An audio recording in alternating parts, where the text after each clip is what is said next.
So you may not know this about me, but I am quite a big fan of Doctor Who. Yeah, I know, I keep that secret, don't I? And as such, I've acquired quite a few Doctor Who toys in my time, and today I just want to kind of show off some of my favourites, some of the oddities. I mean, I'm not going to get my full-size Dalek out, it won't fit in the frame, but we're going to start here with this TARDIS, and this came out in the last couple of years or so. I think it was an exclusive to B&M in this country. It's got quite a little gap on that side, but nothing this side. But when you rotate it around, look, now there's a gap on this side. Oh, it's an optical illusion. But this is a weird TARDIS, actually, thinking about it, because it's got a speaker grill and it's got a place for batteries to go, but it doesn't actually have any sound effects or chips in it. It's just they reused a model with those things on. So it's just there. You just have to put up with those things. That's actually quite common in Doctor Who TARDISes. But the reason I want to show you this one is because of who's inside it. Do you want to guess which Doctor's inside it? Nerds might be able to get it from the TARDIS themselves. That's right, it is the 6th Doctor, played by Colin Baker. Get out of there, Colin. Oh, he don't want to be in it, and he does want to be in it. But you may not recognise this outfit that the 6th Doctor is wearing. Because why would you? From what I can tell, this is the outfit he had in a play once. This is a figure of an outfit that this Doctor had in a play. Why? Why was this? They only release like a couple of figures a year. Why was this one of the ones they put? I mean, I fucking love it. So technically, job done. But it's just such a weird choice. It's such a weird choice. No, I love it. Actually, I'm taking it back. It's exactly a weird choice. That's why it's there. It's because it's a weird choice. Because they're like, Doctor Who fans have got every version now. Why don't we get him the fucking play? Is that real? Is that a true thing? Because I know he doesn't wear this in the show or anything. I first thought it was like, it must be like a Big Finish outfit or something. But apparently it's just from a play. I don't know. But if you ever want 6th Doctor from a play that definitely you didn't see, there he is. But now let's move on to some of the other ones. Let's start with... Now, I'm a big fan of this specific type of toy. It's Doctors in their previous regenerations outfits. Here we have Matt Smith. Let's zoom in on that face. Currently playing some bastard in Game of Thrones, I believe. Did an Egg to Right movie as well. Look at that flop on that hair. Look at that. That's a monster flop, that is. Oh, it's a gap and everything. With his weird, very old, very young at the same time face. But of course, he's in David Tennant's regeneration outfit. With the regeneration tie there. This is what Tennant wore when he regenerated. Although, slight nitpick as we zoom back on out. It got absolutely fucking battered when he regenerated. So it's very neat and new. I don't know why it's a neat and new version of the suit, which is what kind of drew me to this figure. I was like, wait, is that right? It's got sand shoes on and everything. Look at that. That's an odd little... I do like that one. But if you're thinking, they're like, well, they've just stuck a head on an old body. You haven't seen the next figure. Oh, no, he's regenerating again. Peter Capaldi. Clara. Stand like that. Power stance. You definitely haven't seen this next figure, because here is David Tennant and Christopher Eccleston's outfit. And I just need to immediately draw your attention to the difference in colour of the skin between the neck and the head. Where the Doctor's like, what the fuck is happening there? Where they've clearly just glued the head of David Tennant onto a Christopher Eccleston body. I've got quite a few figures like this. I've got a Master and John Sim and Derek Jacobi that are in the same outfit. They both look very tired. But yeah, that's a lovely Christopher Eccleston body. Whoop! With a David Tennant's, very young David Tennant's head. When David Tennant first regenerated, I didn't know what regeneration was, and I'm not very good with faces. So when he regenerated, with this outfit, with that face, my little brain, I turned to my dad and I went, "Oh my God, it's Richard Hammond!" I thought the Doctor regenerated to Richard Hammond. Could you imagine that if instead of Tennant, it was fucking the hamster? That would have been dreadful. Look at that colour difference. That is absolutely fucking beautiful. Anyway, those two are older figures, as you can probably tell. But let's go for something that also came out in the last couple of years. Maybe a little bit more. Also a B&M exclusive. And it's one of my all-time favourite things of all time ever, because holy fucking shit, I love stuff like this. It is... Transparent Doctor! Ooh, you can see through him. Where's my light? I'll show my light through him. Where the fuck's my phone? What the fuck? Oh, I'm filming with it. Fuck's sake. Anyway, well, ignore it. I'll let that out. So this is the Ninth Doctor from the finale, Bad Wolf, where he appears to Rose and he's like, Rose, if you can hear this, I'm dead. You know, that classic sci-fi trope, one of my all-time favourite sci-fi tropes. With it, if you're reading this message, I am dead. Sort of vibe. And yeah, he produces this hologram. And it's got the little, you can see the darker lines running through it because that's what it looks like in the show. That's just such a nice figure. It came with, what did this one come with? It had a Rose Tyler in it. I think it had something else as well. It might be a Dalek. It's like a fucking Dalek in it.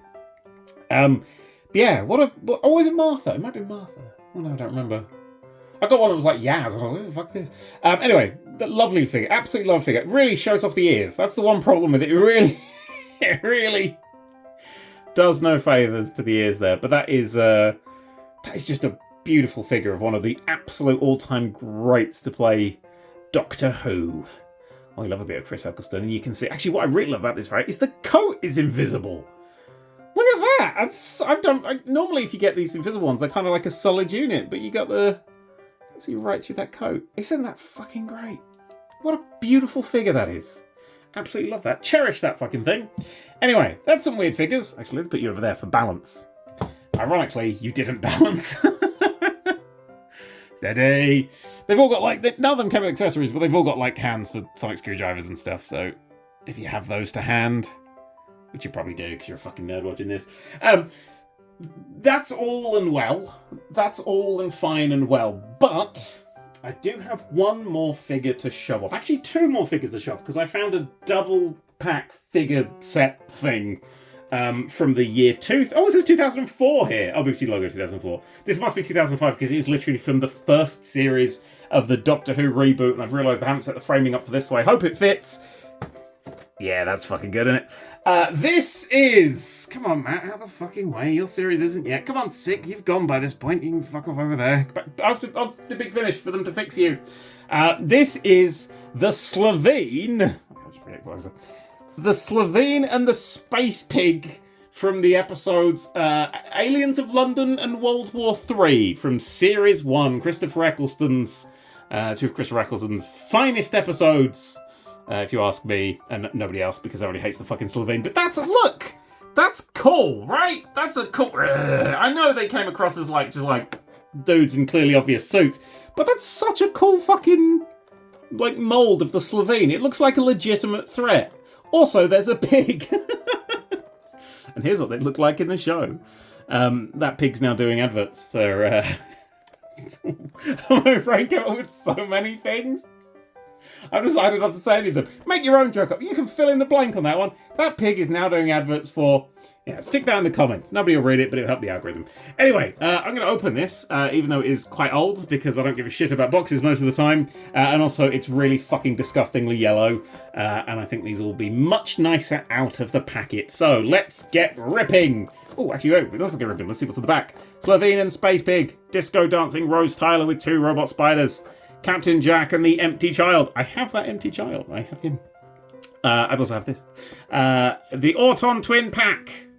And Dalek with mutant reveal thing. Okay, that I don't have. That is fucking cool. But yeah, wonderful stuff. Wonderful little brilliant things. At some point, this was 15. I did not pay fucking 15 for this. Anyway, let's open it. And it's been sitting on a shelf for a long time in the shop because it's covered in dust. I am opening it. I'll do it off screen. It upsets the collectors when I do this. And then, oh Christ. Okay, so immediate colour improvement. Now they're not in the fucking yellow, but they are in the fucking twisty ties. Twisty tie fucking... Oh, that's some yellowed fucking packaging. Anyway, I have managed to get these 2 fellas out, and I'll show them off to you now. Here is the Slovene. It's a fucking great figure. Somehow, though, and this is... I've never seen this before in my entire fucking life. Dusty. It's been in a sealed pack. How the fuck? This is like pre-Brexit dust. What the fuck is happening? It's so weird. I'm very dusty. Anyway, let's zoom the fuck out of that. Yeah, this is... this is a very silly figure. Oh, very stiff joint. Ooh, very stiff joint that may not work. Hang on. Bloody hell. Talk amongst yourselves. Okay, I've given up on trying to get that joint to open. That is stuck forever, I think. Should do that. Really nice and smooth. But it's, no, doesn't want to play. Genuinely quite good articulation. Articulation there, and articulation there. And the legs even articulate in multiple fucking places and hinge out to the side. So you do that bit where he does that punk kick to that baby and just boof, mullers it into space. What a great bit that was. Then those babies become the space babies. It's a little bit of an... Oh, God, it's very E.T., isn't it, from the side? You're like, oh, my God, it's not E.T. No, thank you.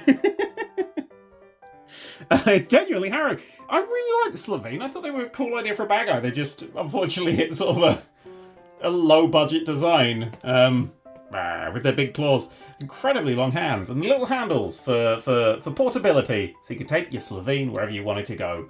All the way back to Raxacalicus Fallopatorius. Didgeridoo, or whatever the fuck it was called. Yeah, it's got the same belly as me, with all these little wrinkles and folds and fat bits and hairy tits. Lovely stuff. It's got an arse that's been stitched back together, same as me. It's got this little parasite living underneath it, same as me. It's got more handles on his legs for, again, portability. You can take your Slovene anywhere. It's always very useful. And then in the show, it's just a dude in a big rubber suit that kind of looks a bit weird. It's great, because in the show, they're like this. They're like dudes and suits going... Rrr, rrr, rrr. And then there's like one CGI bit, they're like, fucking, and they're really fucking cool. No one told the CGI guys that they were going to be just like lumbering dudes. But anyway, that's a fucking great figure. Well chuffed with that. Stay there, you. Oh, sorry, Eccleston, it's fine. Oh, sorry, because it's Tennant. So, oh God, I just got a shot of those things. And then we have the space pig. Now that is delightful. Any articulation? Oh, yeah. We got arm articulation. We got waist articulation. Guessing no leg articulation. I'd guess wrong. The legs are articulated. Even the tootsies rotate. And there we go. Licensed by the BBC 2004. So yeah, 2005 is the series head, so it probably wouldn't have come out before then. A little bit of the head spinning. He's very cute, I must admit. It was just like a pig that they surgically made to do horrible things. But look, he's got a little wet mouth. He's got little... Fuck off. Sorry. Yeah, that's a cute little thing. It's a very silly thing to have. You've not seen Doctor Who, you might go, what the fuck is that show about? It's about this. It's about a pig in a spacesuit, and that thing farts. It's fucking great. It's the best show in the fucking world. Anyway, one last thing before we go, just because I don't have any other Doctor Who videos planned right now. But I found this pack of Doctor Who Premium Collector's Cards Series 2. Look for the sound. But these were pre-opened, so I'm definitely not going to find a hand-signed autograph and foil card. But they were very cheap, so fuck it. When was this? 1996. Oh, 2001. There we go. Oh, so this is like in the dead zone of Doctor Who. Let's open it up. What do we have? Oh, there we go. The first image is a big sink. Big sink, pig monsters, fighting aliens. What the fuck more do you want? Space Babies was too silly. Fuck you. And on the back, there's some information about Ray Cusick, who did some sets. Here we have somebody visiting somebody in hospital. Is that in Doctor Who? I don't know. One would assume. Oh, the Armageddon Factor. Lovely jubbly. Here we have a very blurry picture of the Master when he was all decayed and rotting. And Master 2. That's not the second Master. Here we have a Roundhead Grapples Turlo. Roundhead Grappling Terror, Big Sink, Pig Monster, Fighting Alien. What more do you fucking want? And this is Turlo number 2. Oh, Brigadier! Lovely picture. They're like, yeah, just take it in the fucking trees, innit? Fuck the sunlight. We'll just do that there. We've gone straight on to the visual effects designer, Ian Scoons. These are the best cards I've ever opened in my entire fucking life. Unit 11. No, 9. Whatever way around that goes. Ian Scoons set 5. Wow. Lots of information about Ian Scoons. I'm showing all the back so you can pause it and read it if you're an absolute fucking nerd like me. Lightfoot the Doctor! Oh my goodness. So, Django and Lightfoot. Django, whatever the fuck. If you want to ever get into Big Finish audios, they're a great place to start because they are just audio adventures about just like 2 Victorian detective blokes. That it's kind of in the Doctor Who universe, just a spin-off-y thing. Genuinely, a fucking brilliant character. And from the talons of Wang Cheng. Now, that's not the best episode, from what I've heard. I've still not seen it. But it is, it's got a little bit of something in it. And Into the Fog. Oh, look, there's one of my action figures standing there. Wait. It's fucking uncanny. Look at that. Even with the arms slightly forwards. Oh, shit. Anyway, that's Horror of Fang Rock, one would assume, because it looks horrible, and that might be Fang Rock. Horror of Fang Rock! Hey! What fun. What fun we've had here today, adding 2 new toys to my collection, one of which has got a bit of a gammy arm, and the other one is, well, a bit gammony.